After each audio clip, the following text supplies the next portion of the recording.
Hey guys, it's Penguin here, and welcome back to another gold making video. In this video, we will be doing another Q&A for December, and I am super excited about this one. Now, I have compiled questions from the Discord as well as the community page on YouTube from earlier this week about anything that you guys want answered, and I've tried my best to answer every single one of them. Now, I am post-recording this audio, so in a second, the original video will cut back in, but I just wanted to say that due to some audio issues, I wanted to redo this intro, and I just want to say thank you guys so much for your support recently. If you guys haven't, feel free to subscribe to the channel if you want to look forward to more gold making content, and also consider joining the community Discord if you guys want to. But once again, thank you guys so much for watching, happy holidays, and here's the video. Now, I've kind of grouped these into different categories, so at first we're going to start out with kind of the very quick, single answered questions. Just everything that I can answer, like it does not need a very big response. Then we're going to be moving into some of the beginner targeted questions. Then we're going to get into the 9.2 type of stuff, and then we're going to be getting into kind of the more like abstract gold making questions, or just kind of the fun gold making questions. So that is going to kind of be the structure of this video, but without further ado, we are going to get right into the first question. So the first question is by Loke. And it is there any other games in which you practice gold making, or is it just WoW? Also, what's your main spec/class? So, in terms of gold making, yes, I generally only do it in WoW. I did play New World for about 3 to 4 weeks when it first came out, and when I was playing New World, I was kind of getting into the trading post and, making some gold. But I kind of stopped playing just due to the time constraint with college, and just because it was not really as fun anymore. And then I'm kind of glad I quit because all of the glitches started happening and like the duplication stuff, and it seems like the game has gone pretty downhill. So yeah, that has been kind of my only outside of WoW gold making experience. I haven't played Final Fantasy or anything like that. And in terms of my main class, currently I am maining a Windwalker Monk. It is a Blood Elf, and I've been playing him ever since kind of some point during early BFA. Then moving on to the second question, we have Zane kind of asking a similar question, which is what's my current time played in WoW? Now, I have a lot of characters, so I'm not going to go through and add up every single one of them. However, I will show you my current main, which is my monk, time played. It is not that big of a number, but currently we're 3 hours off of 80 days. And majority of that time is sitting at max level. Out of those 80 days, 48 of them are at this current level, level 60. So, yes, I've been playing this character, a good amount. I've been playing this character ever since, early BFA time. And so yeah, that just gives you an idea of what I currently have. Moving on to the next question, I have no idea how to pronounce your name, so I'm just going to call you G. But G asks, what is the greatest amount of gold you have ever had? And I'm going to answer this in terms of a single realm, because I do some cross-realm type of stuff, and I technically could add all of that up, but the most gold that I've ever had on one server was about 40 million. So nothing too crazy. There's a ton of people that have a lot more gold than that, but I do like to spend it on Battle.net balance and stuff, but I think the greatest in a single realm was about 40 million. Moving on, we have Ziploc, who asked, what is the best class or spec to farm with or do certain professions? So, in terms of the best farming class, I generally always recommend a druid.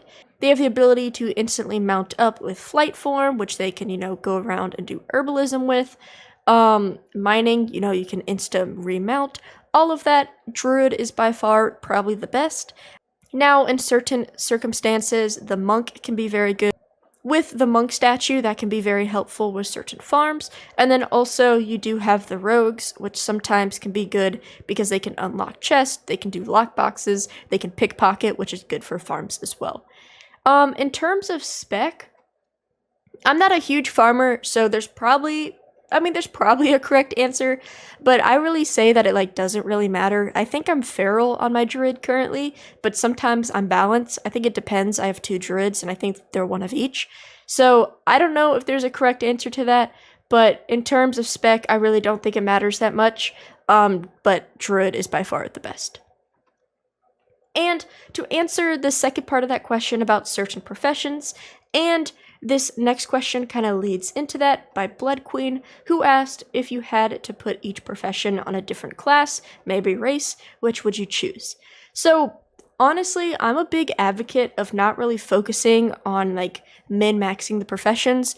Of course, in a perfect world, I mean, you know, if you have 6 characters, you have no professions at all, you want to get into gold making, then I guess you could go and min-max them and you can pick them out perfectly, but I feel like most of the time, if you're getting into gold making, you either have some, you know, random professions that you leveled up by just playing, or you only have, you know, 2 or 3 characters, so you can't really, you know, say, okay, I need this profession on this character, because you're just trying to get all 6 that, you know, is best out of all 11 professions.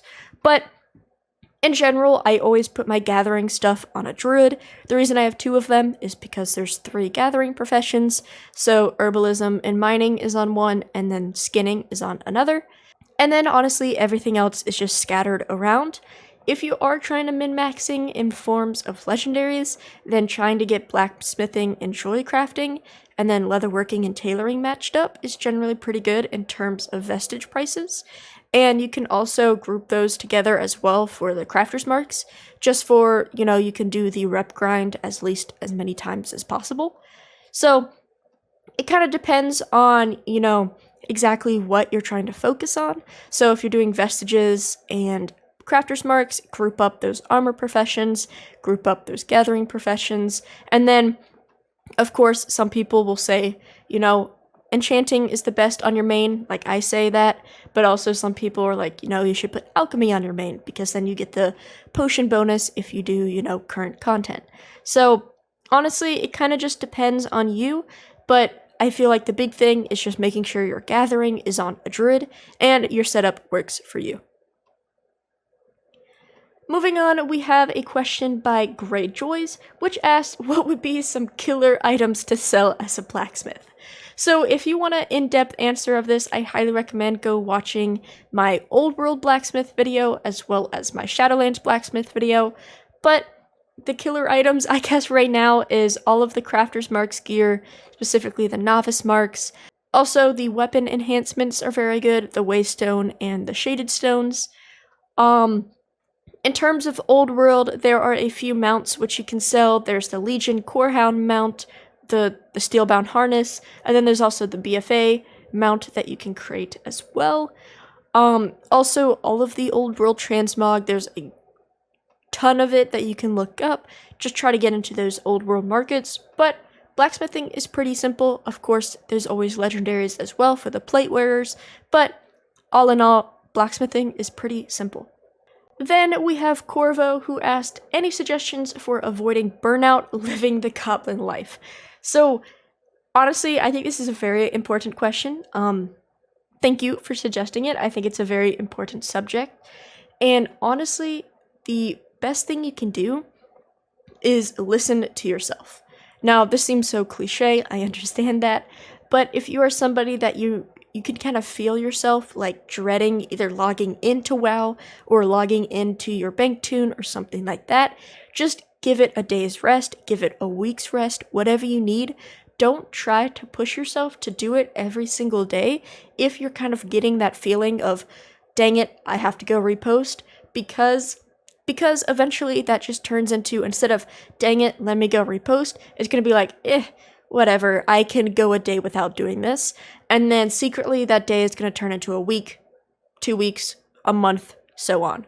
So I think the best thing you can do is just not try to throw yourself in and have to, you know, spend hours and hours doing it. If you're somebody who already does current content, you know, maybe mix in gold making a little bit at the start, or just don't, you know, try to push yourself. if you're feeling yourself kind of lose interest.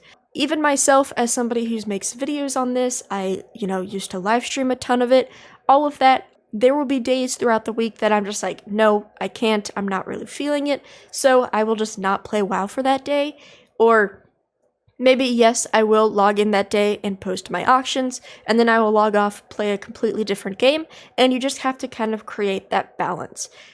People always say, like work, social life balance, stuff like that, school life balance, all of that, and it literally applies the same to goal making. You just have to find the right amount of time that works for you, and, try not to push yourself to the point where you're gonna burn out.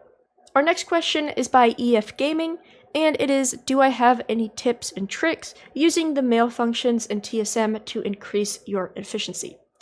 In terms of mailing operations, they are pretty simple and straightforward. Just assign them to your groups, pick what character you want to mail it to, and then that just, increases efficiency as well. If you have a leatherworker, apply all of your leatherworking materials, desolate leather, pallid bones, etc. Set that up in a mailing operation to send to that character. Then, if you're doing current content and you get some drops or you purchased it off the auction house, all you have to do, is go into the mailbox, go to groups, select it, and hit mail selected. So taking the time to set up those kind of material groups can be very beneficial. Also, if you mass send items to your bank tune, then for example, if you have legendaries and you send them all to a bank tune, then go through and create a legendary mailing operation so you don't have to be constantly clicking.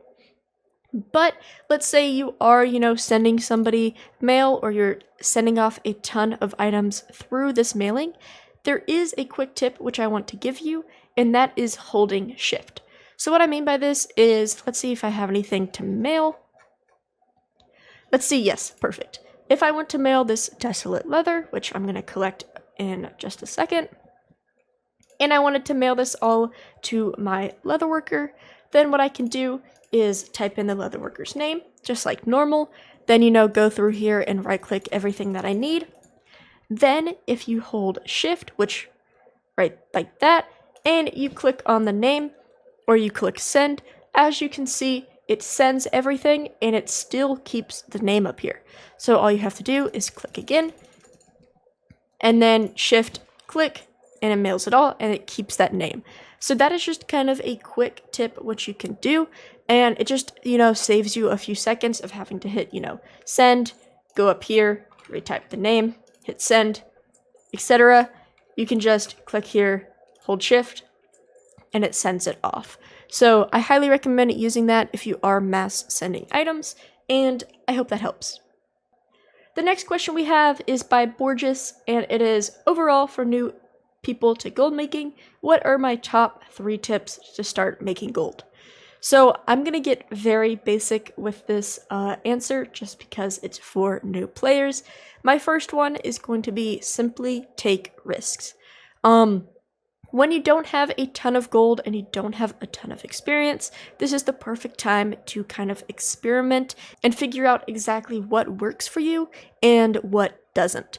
So, if you can only risk 10k because that's all you have, I would much rather you waste or accidentally, do a flip that goes wrong and you lose 10k than trying to be confident when you have a lot more gold and you lose 50k to 100k from a, simple flip that you would not have known that you shouldn't do without that experience. So when you don't have a lot of gold, it can be definitely scary, but I would rather you kind of take those risks and see what works and what doesn't when you're using smaller amounts of gold than when you kind of get confident because you have a lot of gold and then realize that, oh, I should not have done that. My second tip is that you should not compare yourself to others. It is very dangerous. Now, there are 2 ways to compare yourself, and one can be helpful and another can be, very not helpful. And what I mean by this is, if you are seeing somebody, if you are in a Discord community or you watch people's YouTube videos and you see their gold amounts, you see their daily mailboxes, all of that, you should realize that you have no idea where they are in their step of gold making journey, and you should not compare yourself to them.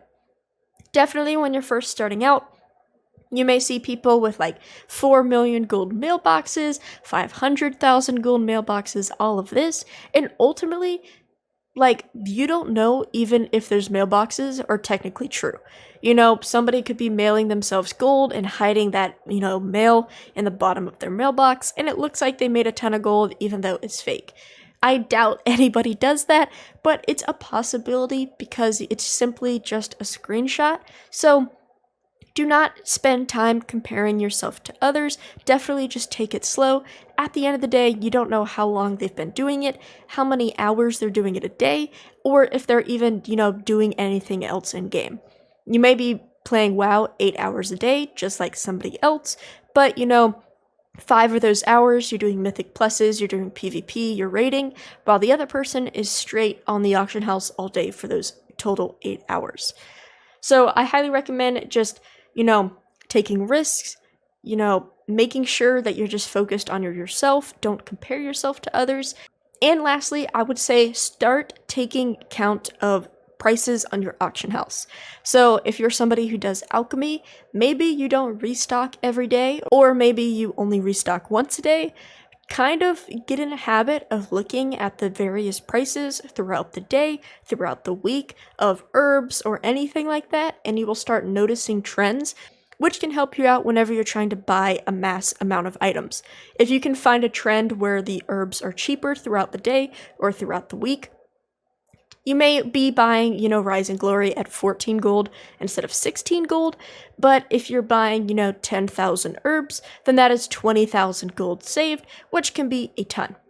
So I highly recommend just taking it easy, take risks, and start paying attention to your auction house.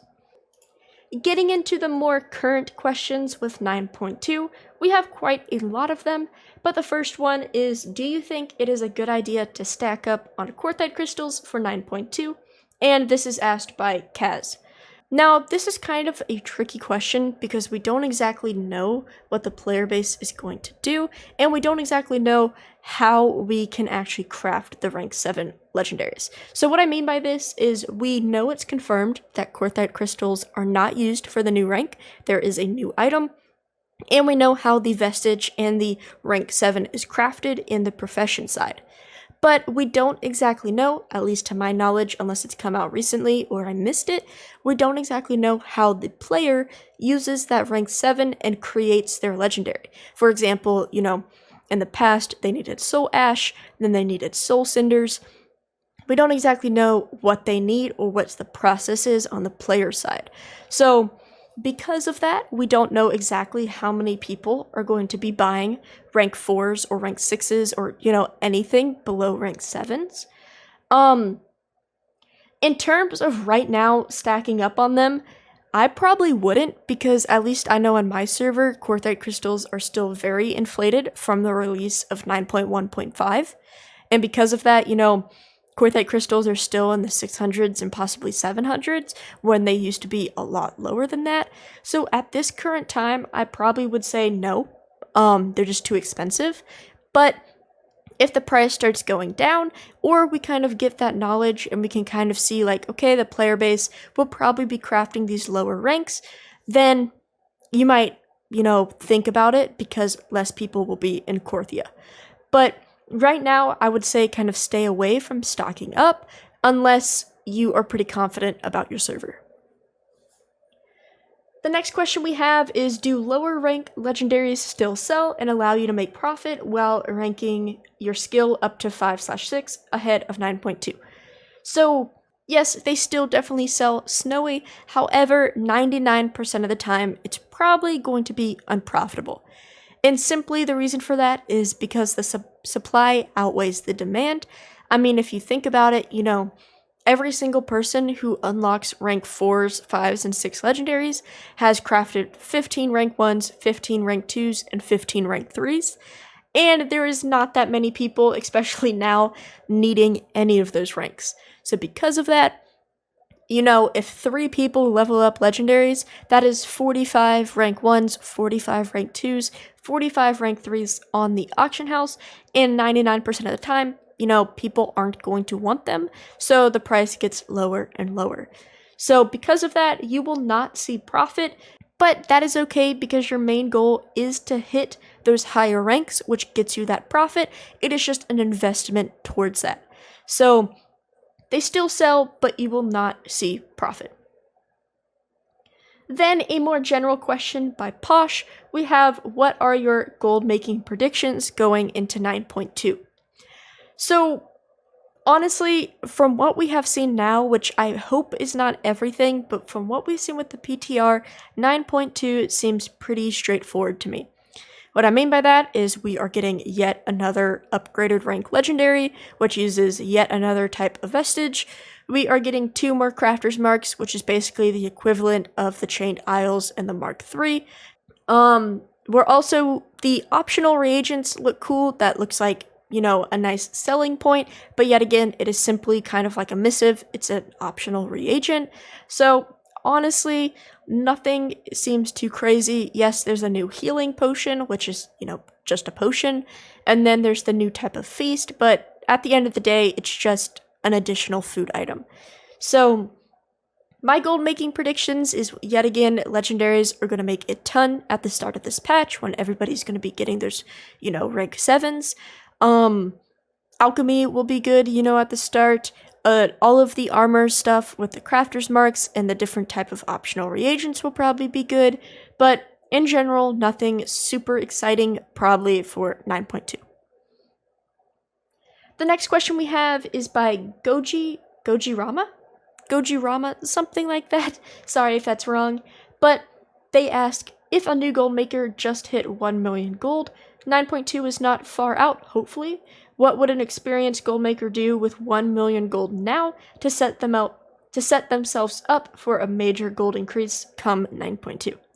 So, first of all, this is a very good question, and I think this also depends on your playstyle. If you are somebody who loves auction house, you know, PvP, you love cancel scanning, kind of getting into the nitty-gritty of the auction house, I would recommend investing that into legendaries if you haven't already. Legendaries are confirmed going to be really great, especially at the start, whether it's week 1 or week 2, whatever it is. Whenever players can actually make rank 7s, that is going to be the week that it completely explodes with profit and everything like that. So honestly, the best thing you can probably do is rank those up. If you are not somebody who wants to get into legendaries, then possibly look and save some of that gold for stockpiling materials. In general, you guys can kind of watch that prep video for 9.2 that I've created. We still don't know much, but you know, the kind of current items like Nightshade or any of those current items, Callous Hide, that is still going to be used with the new recipes might go up in price if they are not farmable in the new zones, and just in general, the demand's going to go up. But honestly, like, level up professions. If you don't have all of the professions yet, make sure you get those leveled up. Stockpile some materials, get some legendaries crafted up, stuff like that to kind of prep you for 9.2. The next question we have is by Not Dark, and they ask, what do you plan to do with gold making in the next expansion? I will probably just be doing the same exact thing that I'm doing now, which is doing current content crafting professions. When I started gold making, and I used to do a lot with transmog, I used to do a lot with farming because I enjoyed it, but nowadays I honestly feel like I don't have the time to sit for a solid hour and run dungeons at a time, or just something like that, so I feel like I just kind of gotten out of that farming groove. Also, because of the population on my server, yes, old world stuff does sell, but it just isn't that frequent, and I feel like I'm making a lot more progress with Shadowlands stuff, so honestly, I will probably be rushing to get my characters where they can learn professions, and then trying to throw everything on the auction house as quickly as possible. You know, if there's going to be another round of Dark Moon decks, going to be trying to get my Inscriptionist out there, get those Dark Moon decks as quick as possible, because they always explode at the start of an expansion. The second to last question we have is by Wanderin Bear, and that is, do you think the Mage Tower market is going to fizzle out as much as it ignited? What happens if the Mage Tower is nerfed, etc., etc.? So, the Mage Tower probably... Well, first of all, the Mage Tower is a seasonal thing. It is going to be on just the simple time-walking rotation, so at least probably for the few rotations, because probably not everybody is going to complete what they want to complete within these next 3 weeks.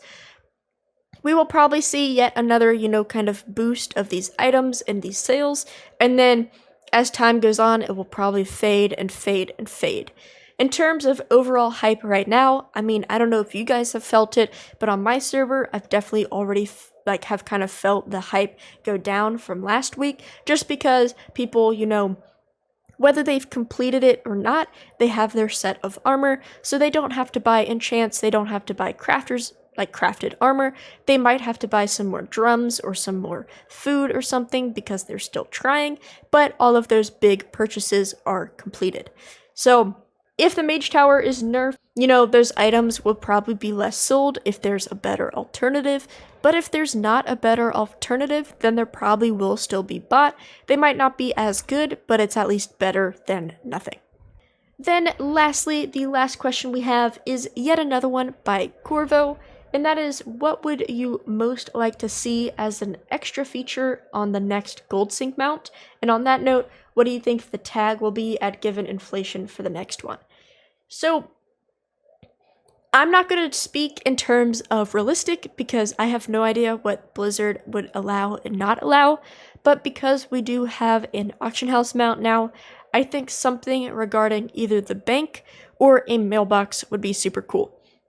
So whether it's kind of just like the Bruto, where you have a vendor and an auctioneer on your back, maybe you have a vendor and kind of like a mobile mailbox, or even a vendor and a mobile bank.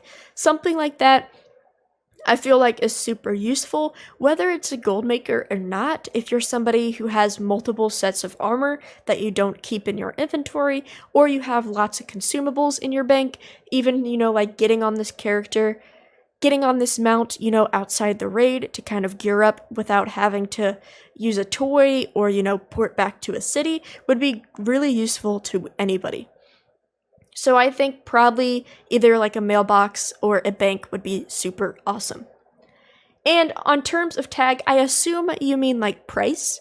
And I would say it's probably going to be, depending on what it is, it will probably be anywhere between 5 to 10 million if it's a utility mount. So for example, the Legion Gold Sync mount was 2 million, which was a lot of gold back in Legion, but it was non-functional. It was simply just a giant spider. But then in BFA, we had the Bruto, which had an actual auctioneer, and it was 5 million. So if it's simply just another gold sync, I can see it anywhere between the 5 to 10 million range, definitely on the higher side if it's something super useful. If it's just a simple, cool looking item, or it just has, like a vendor on it and nothing kind of unique, probably gonna be like 5 million or something like that. But honestly, Blizzard, who knows what they want to do. But yeah, guys, that is it. That is all the questions at the time of recording this video. I've officially answered everybody's questions who submitted one. So first of all, thank you guys so much. If I did not respond to a question that you had or anything like that, feel free to leave it in the comments and I will just, kind of type a response. Also, feel free to ask it in the Discord. But I hope you guys enjoyed this video. I know it was quite long, but hopefully it's very knowledgeable, and let me know if you enjoy these Q&As. But once again, thank you guys so much for watching, and have a good day.